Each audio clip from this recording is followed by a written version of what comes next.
Uh-huh. Because you now know that he resides in this country. Secondly, let me throw that up the match because I think Barbara the captain was a marvel to watch. Many people might not remember this, but he has been prolific both as a footballer and as a boxer. You remember that she used to fight under the supporting belt for Catherine Peary. Her name.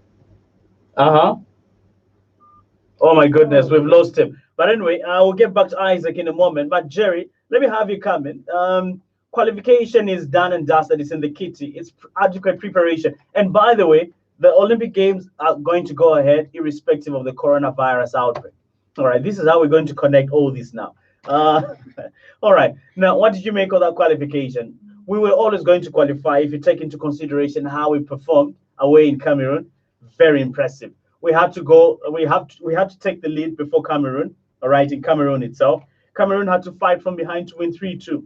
There is no way Cameroon are going to come over and beat us at Nkoloma Stadium, Jerry.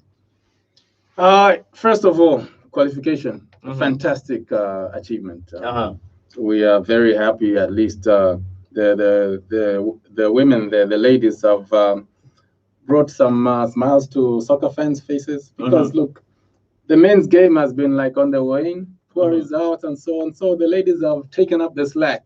Okay, guys, they're not doing so well. Okay, we'll try and do it at least for the country. And there they are. They've succeeded.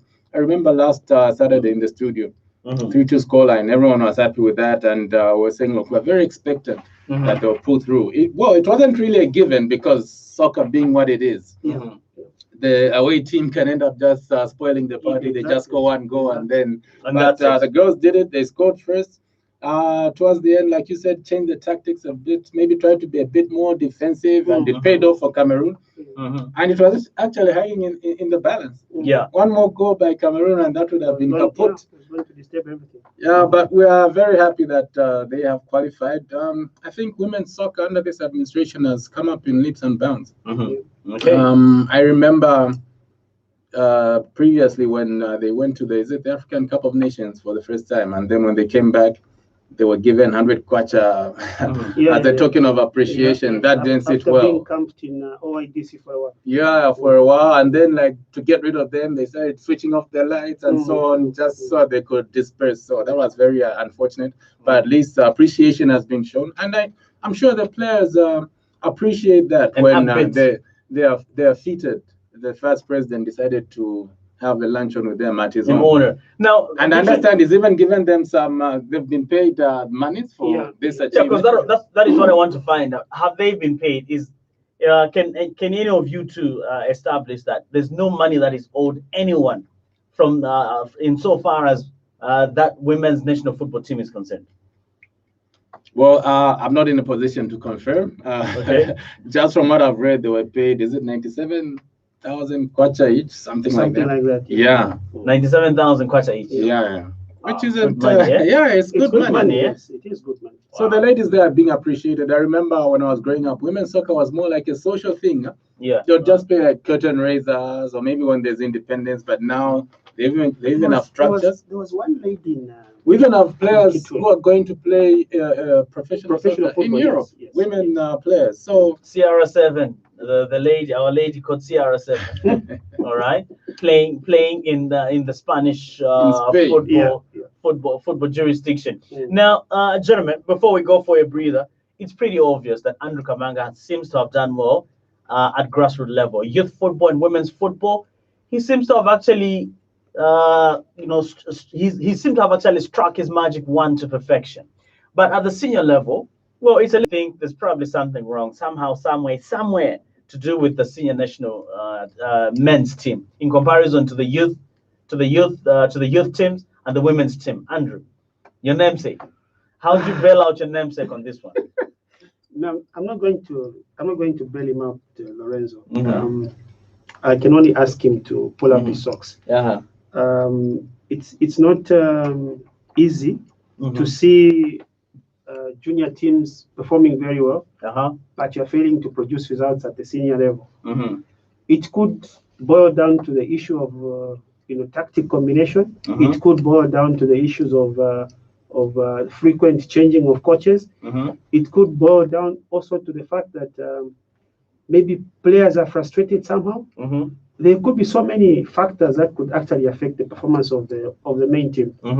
But that said, Lorenzo, it's in such situations that you see those players that have character coming out and showing the fact that, well, whatever is happening elsewhere, for me, if I'm given a chance to play, I must perform. It's such times when you see, players with that kind of attitude coming up.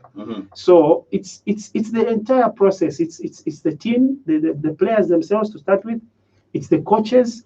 It's everything that surrounds the main team to improve, to make sure that they put in their level best. The player must have the drive and the eagerness to perform. The coach must also be in that similar situation, so that when the efforts are put together, what you're going to find is that you will have a team that should be able to perform. I remember in 1993 when we lost that gallant team after the Gabon disaster. Some people were saying, "Oh, Zambia now is finished. We're not going to see anything coming out of Zambia." But because of the eagerness, because of the zeal, the push, the drive to make sure that yes, we lost the team, but we were going to rise from that situation to make sure that we are a force to reckon with once again in Africa. And it happened. The teams from the Copper Belt, the teams from Lusaka, they came together and came up with a team, a very, very formidable team that went all the way to the finals in the 1994 AFCON. So it's teamwork. Everyone around must get involved and make sure that we push our team to deliver.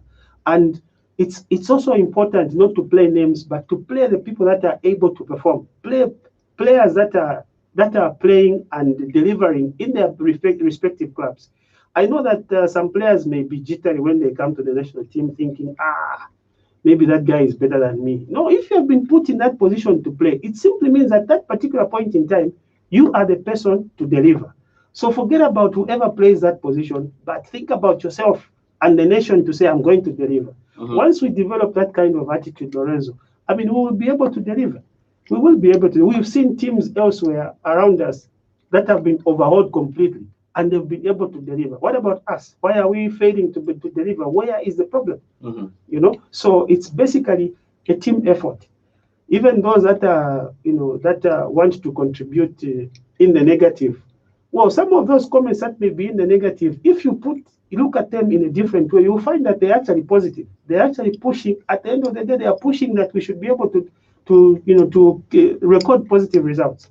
So it's a team effort. It's all of us getting involved, the players, the supporters, everyone must get involved and be able to, push for a positive result. All of us. Okay, all right. Jerry, I would like to get your comment before we go for a breather. It's 11:53 Central African Time. Yes, just on the luncheon that was hosted, I saw some comments on social media where I think people were trying to politicize that, saying, no, I shouldn't have done that. That's the preserve of the head of state to invite the girls to invite successful teams to State House and provide lunch for them and so on. But I don't think we should be politicking all the time. It was just his own goodwill, like you said, a gesture to show appreciation. And I think it was a private function. Some were saying the minister should have been there. How come he was left out? If the state so decides that there should be a luncheon for the girls, they're going to host that for them. It shouldn't be linked to that. So you shouldn't have done this. But he was showing appreciation. It's no easy feat to qualify to the Olympics. How many times has our men's team been trying to qualify and failing? Since 1988, we haven't had a sniff. So we need to be measured in our comments and not just take things out of context. Yes, well, where we're missing it, it's quite a long story. There's so many things involved. There's conspiracy theories. You've got young players who don't seem to step up. Are they getting the right guidance? Are they getting the right coaching? Sometimes it's like running. Those of us who run sometimes just to keep fit. If you want to run a marathon, you won't start sprinting right from the start. in fact, when you're just starting out, you take it in levels. Okay, maybe you run 5 kilometers. When you're comfortable with that, you take on a more challenging distance, and with the right things in place. I mean, so usually these youngsters, sometimes the training is not right. He's developing, but they want to rush him. They want him to play international games. Sometimes even the motivation for the coaches. You have a coach who doesn't even have a contract and expect him to perform to the best of his ability. All these things are weighing up. But hopefully we should be on the right track. We need to get it right at some point because, some might say Andrew has done well in terms of certain administrative matters. But in the end, fans want to see success on the pitch. So you need to deliver. Otherwise, if it continues whereby the men's team keeps on failing, then it would be difficult to argue his case that he should continue. Okay. All right. We'll probably have Isaac join us via mobile phone on the other side. All right. We'll definitely be pushing you through in a teeny tiny bit. But getting a few comments coming off YouTube. Mutale D says, lovely, we're watching. Smart Garakara says, watching live and enjoying the show.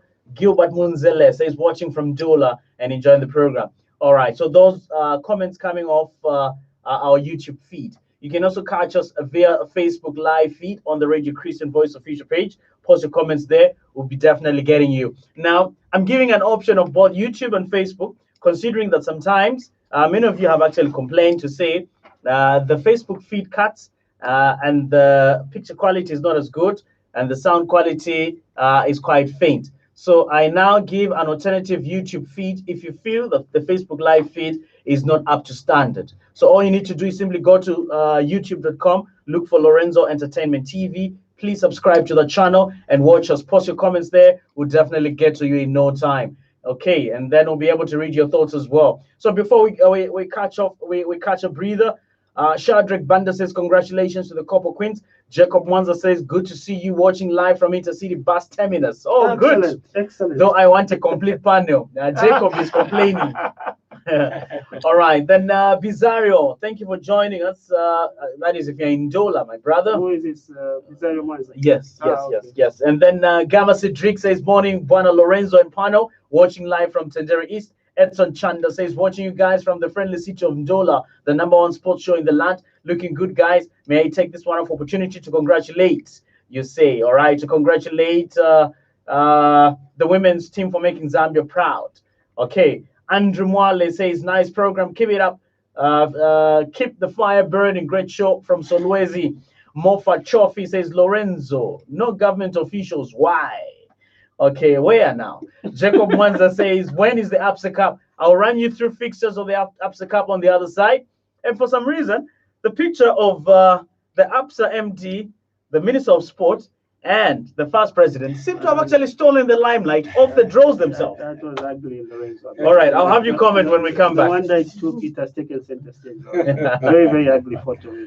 All right, okay, so join us in a teeny tiny bit. Those of you catching us via Facebook Live, please pardon me, we're cutting transmission, albeit just for 10 minutes to run commercials. When we come back in the second hour, we'll definitely be guns blazing, focused in the camera, and we'll be interacting with you. That should also apply to those of you catching us via the YouTube channel. We'll definitely be back in a teeny tiny bit. Join us in a moment. And please pardon our interruption of transmission just about now. We're going to reconnect you in a moment so that we continue interacting with you. And please be on hold. Don't you stray. We definitely want to have you back. Okay, so